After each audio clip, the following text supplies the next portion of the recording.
কোটা আন্দোলন নিয়ে আজ রাস্তা অবরোধ করে এভাবে শিক্ষার্থীরা স্লোগান দিচ্ছিল।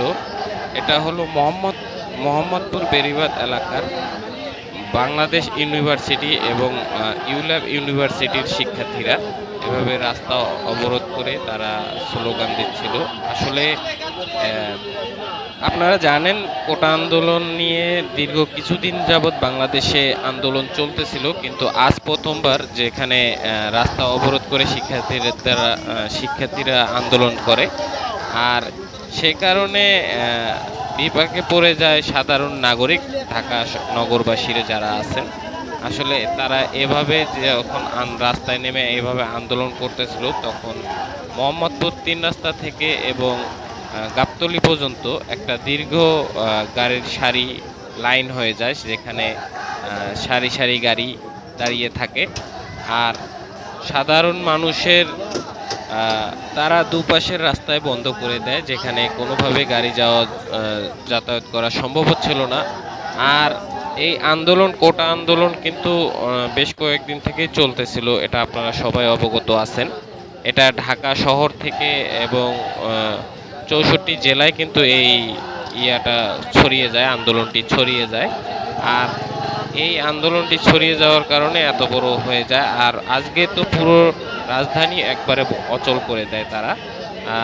প্রায় ৫ থেকে ৬ ঘন্টা তারা অবরোধ করে বসে রাস্তায়, যেখানে সাধারণ পাবলিকদের অনেক সমস্যা হচ্ছিল।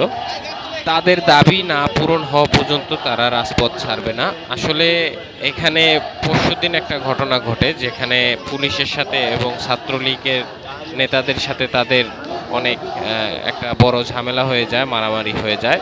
সেই কারণে আজকে তারা রাস্তা অবরোধ করেছে এবং বলেছে যে কালকেও তারা রাস্তা অবরোধ করবে। তো এই কোটা আন্দোলন নিয়ে সরকার কিছু করবে কি করবে না তা আমরা জানি না, কিন্তু এই কোটা আন্দোলন নিয়ে কিন্তু সাধারণ যারা পাবলিক আছেন, আম পাবলিক, তাদের কিন্তু অনেক সমস্যা হয়ে দাঁড়িয়েছে। কারণ এখানে অনেক কর্মজীবী মানুষ যেখানে এই আন্দোলনের বিপাকে পড়ে যায়, যেখানে আপনারা দেখতেই পারতেছেন গাড়ি ঘোড়া সারি সারি গাড়ি, মানুষ এখানে প্রায় ৩-৪ ঘন্টা থেকে অপেক্ষা করতেছিল, কিন্তু কোনোভাবে যাওয়ার কোনো রাস্তা নেই। এভাবে নষ্ট হচ্ছে দেশের ভাবমূর্তি, এভাবে নষ্ট হচ্ছে কিন্তু মানুষের কর্মঘণ্টা, এবং এভাবে নষ্ট হচ্ছে মানুষের মূল্যবান সময়। যারা রাষ্ট্রীয় কর্মদাতা আছেন বা কর্মধর্তা যাদেরকে বলি আমরা, তারা কি এই কোটা আন্দোলনের কোনো ধরনের সমাধান টানবে কি টানবে না, এটাই সাধারণ মানুষের প্রশ্ন।